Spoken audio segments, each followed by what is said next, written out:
All right, let us open our Bible on Psalms 31, verse 24. Praise the Lord. Be of good courage, and he shall strengthen your heart, all ye that hope in the Lord. Yes. Ito po ay in-address sa verse na ito lahat na naglagak ng pag-asa sa Panginoong Diyos.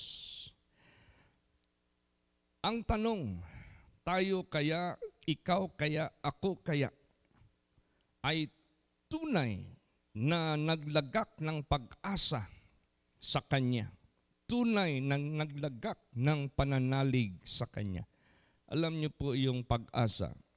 You are hoping or you are waiting yung mga hinihingi mo dyan sa ating Panginoong Diyos.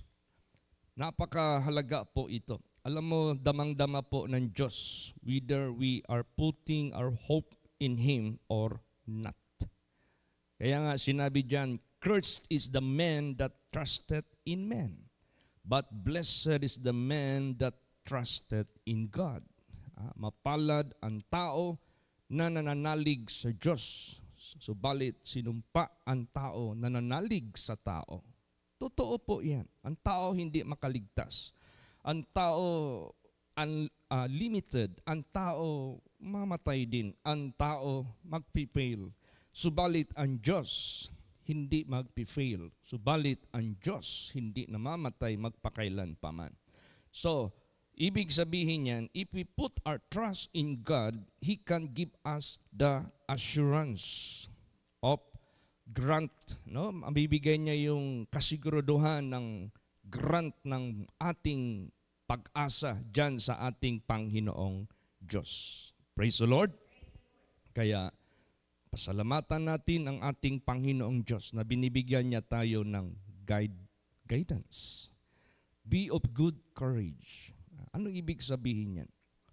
Habang tayo ay naghihintay sa Panginoong Diyos, ayaw niya na kaya tayong takutin ng dyablo. Ayaw niya na kaya tayong i-frightened ng dyablo. Alam mo yung dyablo? Mahilig yan mag-saywar. Mahilig yan mag-threatened. Bakit? Para ma-demoralize yung ating hope sa Diyos. Tingnan mo yung 10 spies na pinadala ni Moses doon po to spy the land of Canaan. Anong hinatid nila na report? Di ba? Evil report to discourage the people of Israel, to frighten the people of Israel. Kaya yung mga natakot, yung mga spies na natakot sila, anong nangyari? Na-discourage sila. Nawalan sila ng lakas loob para ipagtaguyod yung kanilang pag-asa sa Diyos na meron naman talaga silang makukuhang kasiguraduhan na katuparan ng pangako ng Diyos sa buhay nila. Kaso ito ay na-demoralize. Kaya sa buhay natin, huwag nating hayaan na ang kaaway i-demoralize, panghinaan, i-discourage ang ating paglagak ng pag-asa sa Diyos. Kaya ang instruction sa atin dito, be of good courage. Magpakatapang kayo. Asahan ninyo, paniwalaan ninyo ang pangako ng Diyos. Praise the Lord. Basahin pa natin ang Joshua 1 verse 9. Praise the Lord.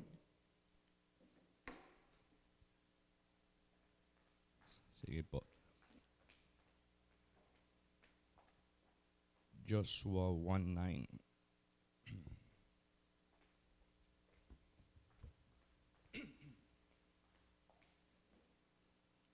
Praise the Lord. Have not I commanded thee? Be strong and of a good courage. Be not afraid, neither be thou dismayed. For the Lord thy God is with thee, whithersoever thou goest. Ayan. Ito po yung instruction ng Diyos kay Joshua. Kasi si Joshua, siya yung successor ni Moses. Siya yung naging magpatuloy sa matatawag nating naputol na pangako ng Diyos na dapat mapulfill doon sa buhay ni Moses. Isa rin yan, matanda na si Moses. Isa rin yan na kailangan na rin niyang magpahinga. Kaya nagdesisyon ang Diyos na magbigay ng successor niya para ipagtaguyod, ipagpatuloy yung pangako ng Diyos. Ganon din po sa buhay po natin. Tayo lahat, we are like Joshua. Lahat tayo, we are like Joshua. Dahil yung gawain ng Diyos sa panahon pa ni Moses, sa panahon ng mga disciples, upang ang mga tao sa mundong ito ay makarating sa land of promise, which is the kingdom of God, ikalawa na lang yung ating pangangailangan sa material sa sanglibutang ito na temporary. Pero pangako yan ng Diyos na ihahatid tayo sa land of promise, which is the kingdom of God. Pangako yan ng Diyos that we shall be fed, we shall be clothed, we shall be sheltered habang nandito pa tayo sa sanglibutang ito.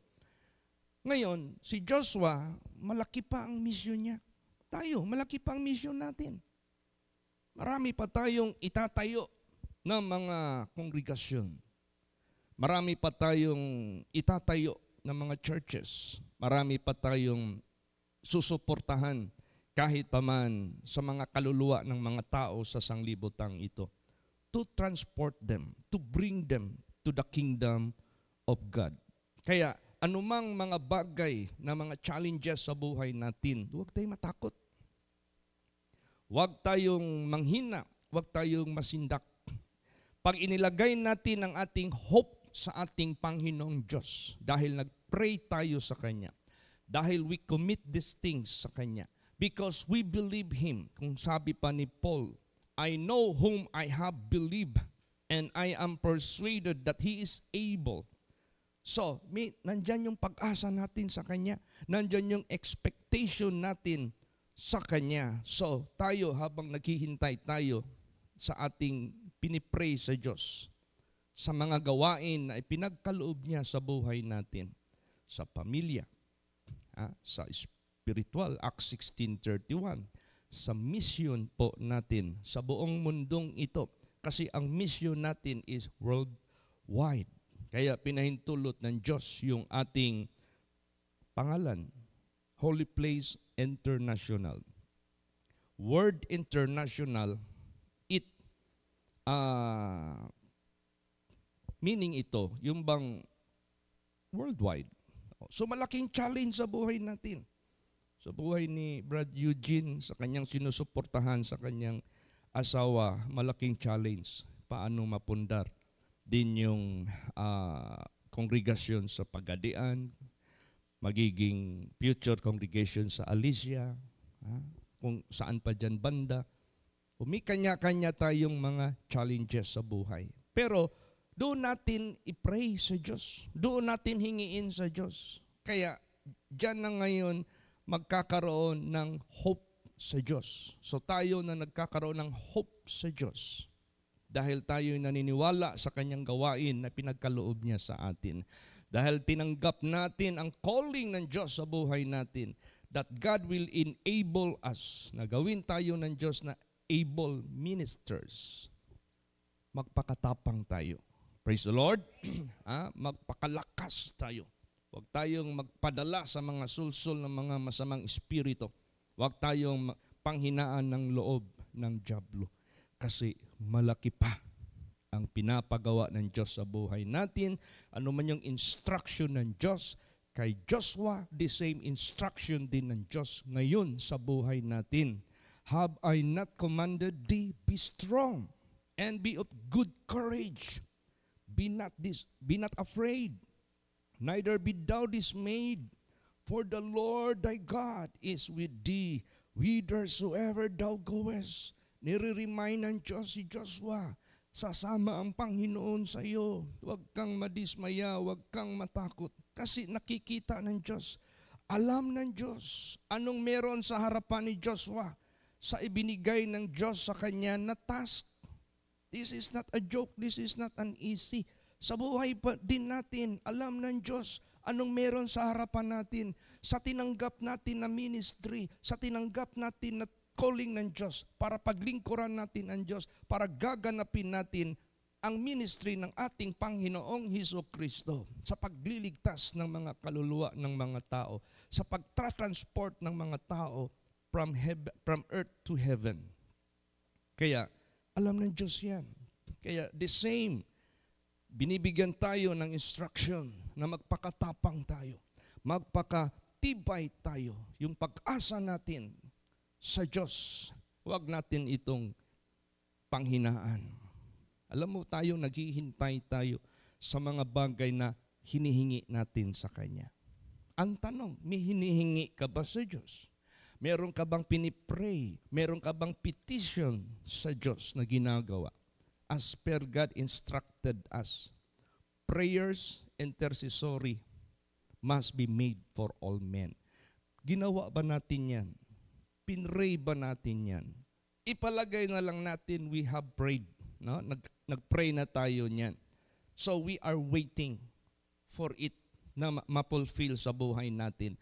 Habang inihintay natin yan, anong gawin natin? Basa. Psalms 27 verse 14. Praise the Lord. Wait on the Lord, be of good courage, and he shall strengthen thine heart. Wait, I say, on the Lord. Yan. Maghintay ka sa Panginoon. Pag sinabing maghintay ka sa Panginoon, you are expecting from the Lord. Pag sinabing maghintay ka sa Panginoon, you are expecting. Pag sinabing waiting for the Lord, na ibigay niya ang ating mga hiniling sa Kanya, na ating kinumit through prayer, then sabi pa dyan, be of good courage. Ibig sabihin yan, do not doubt. Ibig sabihin yan, don't fear. Ibig sabihin yan, don't be frightened. Anumang laking challenges, anumang laking mga pagsubok sa buhay natin, anumang malaking pangangailangan, anumang malaking demand ng pangangailangan, huwag tayong matakot. Praise the Lord. Eh, minsan iniisip ko rin, Lord, what I should use for my fare going to India. Kasi talagang kinukulit na ako ng pastor, kailan daw talaga. Huwag tayong matakot. Huwag tayong matakot sa figure ng amount ng air ticket natin back and forth. Huwag tayong matakot what we are going to spend. Mission, saan man tayo ipapadala ng Diyos. Huwag tayong matakot. Magkano ang figure? Makabili tayo ng property para sa ministry sa Malaysia, para sa Canada, para sa Hong Kong. Huwag tayong matakot. Ano mang mga figures dyan? Challenge yan sa buhay natin. Be of good courage. He shall strengthen thine heart. Wait, I say, on the Lord. Ibig sabihin yan, expect to be happened. Hope to be fulfilled. Yan ang gusto ng Diyos makita sa atin. Praise the Lord. Kasi masaya ang Diyos. Ang Diyos pa makapangyarihan. Ang Diyos pa napakayaman. Ang Diyos pa napakadakila. Walang, yung ang devotional nung kahapon, humingi tayo ng mga impossible things. Let us be careful for nothing. Kung wala, dyan natin pagtuunan ng pansin through prayer. Pag wala, yan ang pagtuunan natin sa paghingi sa Diyos. Wala tayong mga properties sa mga overseas natin na mga congregation. When in fact, kailangan nila yan. When in fact, necessity yan. Wala, then hingiin natin. Let us not neglect. Let us not disregard, but let us be careful for nothing. How to take care of those none na wala sa ating buhay na kailangan natin sa ministry. By prayer. Praise the Lord. Ngayon, nag-pray tayo sa ating Panginoong Diyos. You believe. You hope. Now, tayo na nag-hope sa ating Panginoong Diyos, we need to be courageous. We need to be brave dahil malaking figure ng mga pangangailangan natin ang haharapin natin. Malalaking mga personalities ang haharapin natin sa mundong ito. Malalaking bansa din ang haharapin natin sa mundong ito. Don't be afraid. Manalig tayo sa Diyos. Praise the Lord. Kaya kung nakakaramdam ka ng, kung real talk lang tayo, nung real talk, let us look at the reality. Kung naramdaman mong nangihina ka, parang natatalo ka na sa iyong pangangailangan, para bagang natakot ka sa demand ng pangangailangan natin, ganun. Huwag nating hayaan yan. Na ganun na lamang na lagi na tayong nadadaig, lagi tayong napupunawan, kung ano pa mang feeling na hindi dapat manatili sa atin. Dapat palakasin natin yan.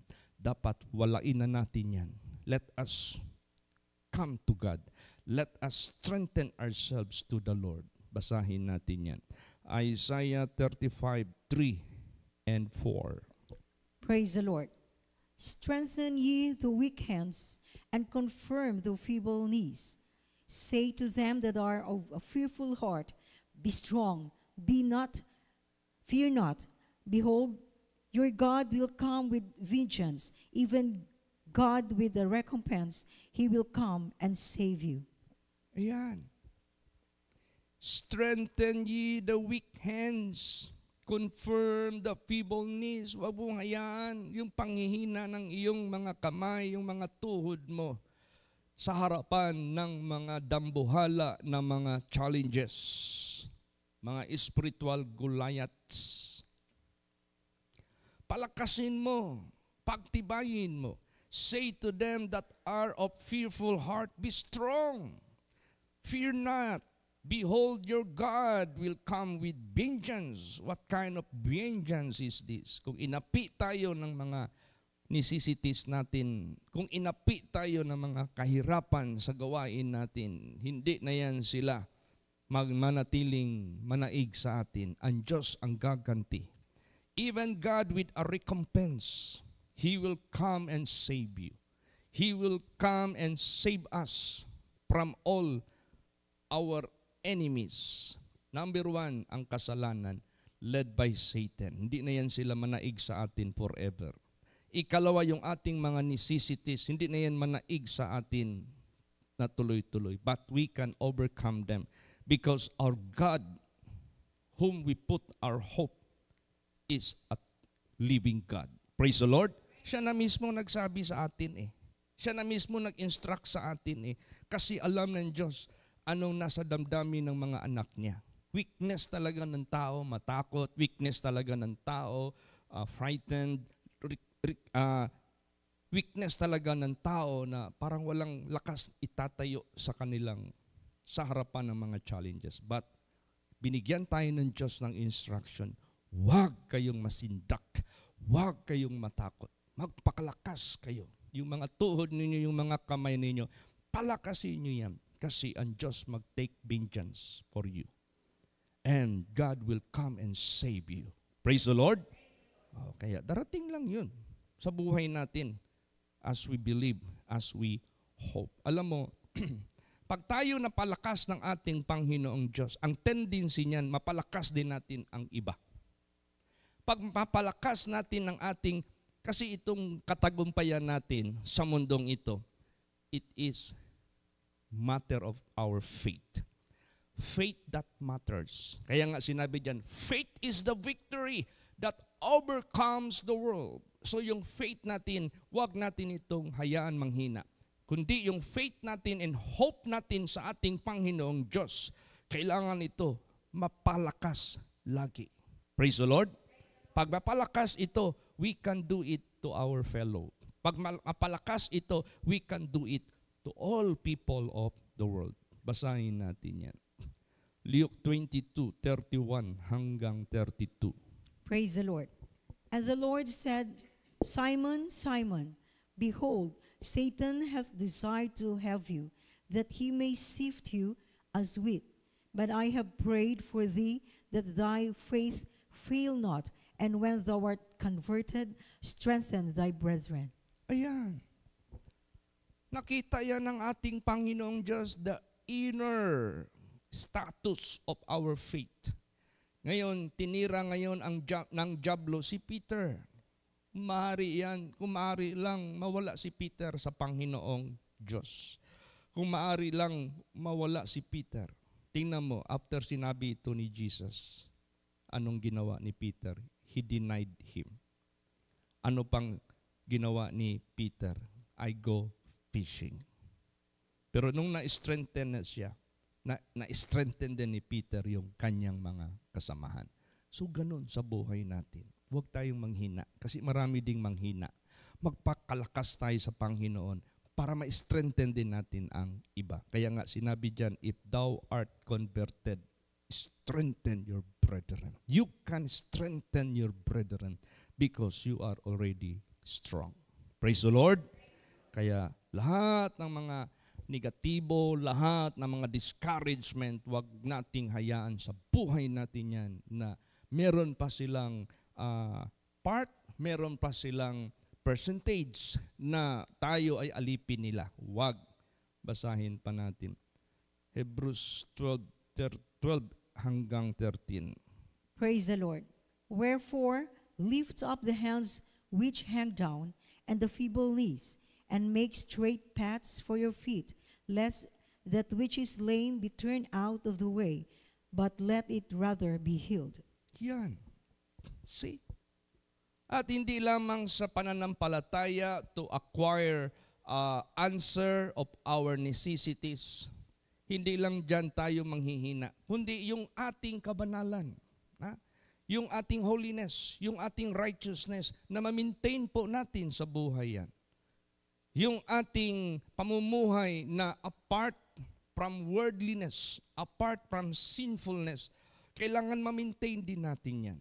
Kailangan magsama lagi yung dalawa na yan. Yung righteousness ng Diyos. Praise the Lord. Hindi lang kay malaki ang faith mo sa Panginoon, pero yung tendency naman ng buhay mo, bumabalik ka na naman doon sa iyong kahapon nung hindi mo pakilala ang Diyos.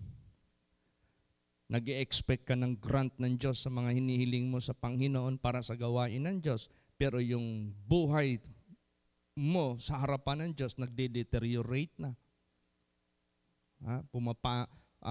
Yung tendency ng iyong lakad, ng iyong pamumuhay sa mundong ito, nahihila ka na. Balik doon sa kamunduhan, balik doon sa spiritual, matatawag natin, unacceptable sa mata ng Diyos. Ano ba yung acceptable sa Kanya? Holy. You must be holy. You must be righteous by keeping the commandments of God.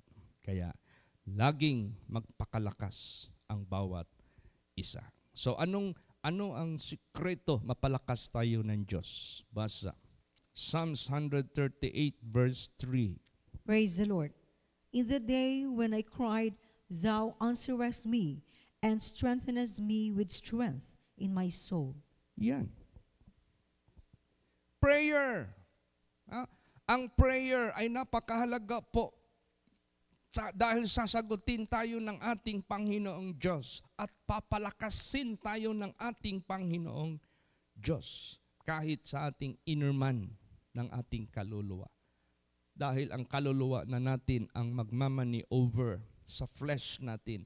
Hindi yung flesh natin ang magmani over sa kaluluwa. Pag sinabi mong ang flesh nagmamani over sa kaluluwa natin, ihahatid ka niyan sa kasalanan. Because the flesh is weak.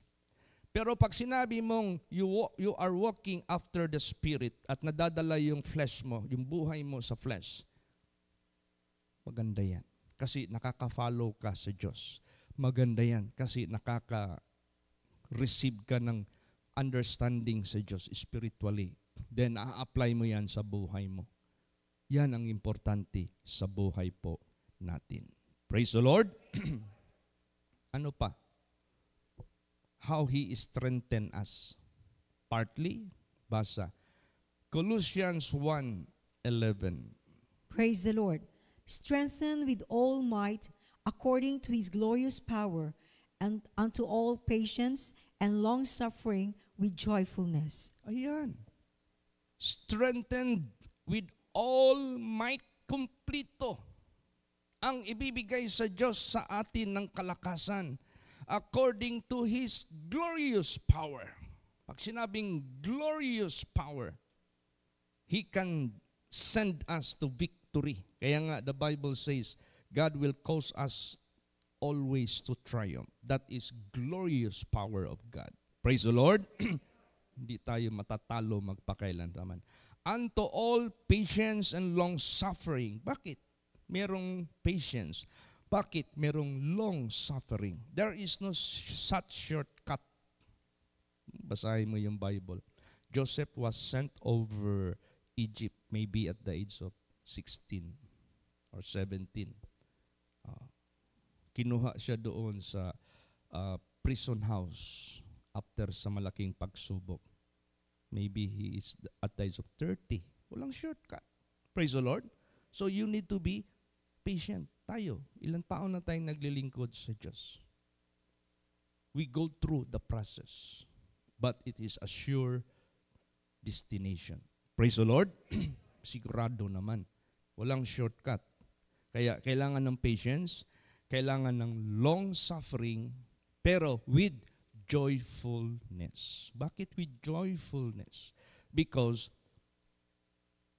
we are willing to wait. Because habang naghihintay tayo, God is sustaining us. Hindi natin dama yung kahirapan. Parang wala lang. Na-overcome natin. Merong kahirapan, totoo. Pero with joyfulness. Nung wala pa tayong lahat nito, masaya man tayo din. Praise the Lord. Nagtatravel tayo, kahit lumalakad tayo, masaya man tayo. Nagmi-mission tayo, nag-commute tayo, masaya man tayo. Kaya, hindi natin dama. Pero pagdating na nag-grant na ni Jesus ang mga iilan sa ating mga hinihiling, nagamit natin sila. To abound in the works of the Lord. Nagamit natin sila for a greater works of ministry. And we are bound upward way. Praise the Lord. Yan, kaya yung ating pag-strengthen sa ating kaluluwa through prayer, lagi natin yan gawin. Lagi natin yan i-perform sa buhay po natin. Kaya with joyfulness, kailangan may kagalakan po tayo habang naghihintay tayo sa Diyos. Amen? Praise the Lord. Basa, anong nararamdaman ng kanyang people? Psalms 146 verse 5. Praise the Lord. Happy is he that hath the God of Jacob for his help, whose hope is in the Lord his God. Yes, happy is he that hath the God of Jacob for his help, those whose hope is in the Lord his God. The God who made the universe, the God who revealed his calling and his covenant to the life of Abraham. The same, the God of Isaac and the God of Jacob. So, hindi natin pwedeng sabihin, ay, pastor, yung nandyan nakasulat sa Old and New Testament, this is just belong to the Israel. May mga ganong churches na sa Israel lang daw yan, yung mga batas na yan, sa Israel lang daw yan, yung covenant ng Diyos. No, hindi po. Sabihin ko po sa inyo, nakasulat maliwanag ang mga Gentiles dyan, outside of people of Israel, that they have also the same privilege together with the people of Israel. Praise the Lord. Kaya hindi tayo pwede na may magharang sa atin, may magbara sa atin, may mag-quote ng mga bersikulo sa Bible, ay hindi yan, sa Israel lang yan, wala kayong kasali. No, last verse basahin natin. Romans 15:12 hanggang 13. Praise the Lord. And again, Isaiah saith, There shall be a root of Jesse, and he that shall rise to reign over the Gentiles. In him shall the Gentiles trust. Now the God of hope fill you with all joy and peace in believing, that he may abound in hope through the power of the Holy Ghost. Yan, this same privilege. Pareho lang na privilege. And again, Isaiah saith, There shall be a root of Jesse, and he shall rise to reign over the Gentiles. Tingnan mo, siya na yung mag-reign sa mga Gentiles. In him shall the Gentiles trust. Sino palang pinaglalagakan natin dito ng hope, ng pananalig? Di ba yung Diyos ni Jacob? Di ba si Jesus Christ from the root of Jesse? Praise the Lord. Now the God of hope fill you with all joy and peace in believing. Kaya, ano ang meron sa doubt? Anong meron dyan sa unbelief? Sorrow. Ano pa? Hopelessness. Ano pa? Discouragement. Yan. Nandyan ka sa unbelief, nandyan ang panghihina, nandyan ang spirit of coward, nandyan lahat. Cowardness nandyan. Pero, anong meron naman sa faith? Now the God of hope fill you with all joy and peace in believing, that ye may abound in hope. See, kung meron tayong hope to have a big church someday, pagtapos niyan, another greater hope na naman ang ating gagawin. After matapos yan, ma-fulfill, greater hope na naman. Pag sinabing abound, not diminishing. Pag sinabing abound, not stagnant. Pag sinabing abound, moving upward way. Pag sinabing abound, moving greater way. Praise the Lord. Kaya anong sabi ni Lord Jesus Christ sa kanyang revelation? Itong lugar na ito, madidevelop ito. Bakit? Nung unang punta natin dito, anong comment ni James Yap? Brother, you are in the remote area. Who will follow you there? Nasa remote na daw tayo masyado. Sino parang membro ko na magsunod dito? Nalalayo ng mga bahay nila. Ang sagot ko, where the Lord leads us, we will follow. Where the Lord will lead His people, they will follow. Tapos yung revelation ni Jesus na madidevelop itong area. So parsonage, ito, part of development. Extension, part of development. Houses, part of development. Among the children of God. Parsonage, part of development. Future big church, part of development. Bahala na. Let God do according to His word. Praise the Lord. Kaya, yan ang faith. So, meron tayong joy, meron tayong peace, that ye may abound in hope through the power of the Holy Ghost. Holy Ghost means Spirit of God. Remember how God made the universe. In the beginning, God made the heaven and earth, and the Spirit of the Lord moved upon it. Kaya, yan ang power of the Holy Spirit. The Spirit of the living God that is capable to handle lahat ng ating pinipray that we are hoping for. Kaya, ang instruction ng Diyos sa atin is strong. Be of good courage, that ye may abound in hope. Praise the Lord. Magsitayo po ang lahat. Let us all pray. Hallelujah.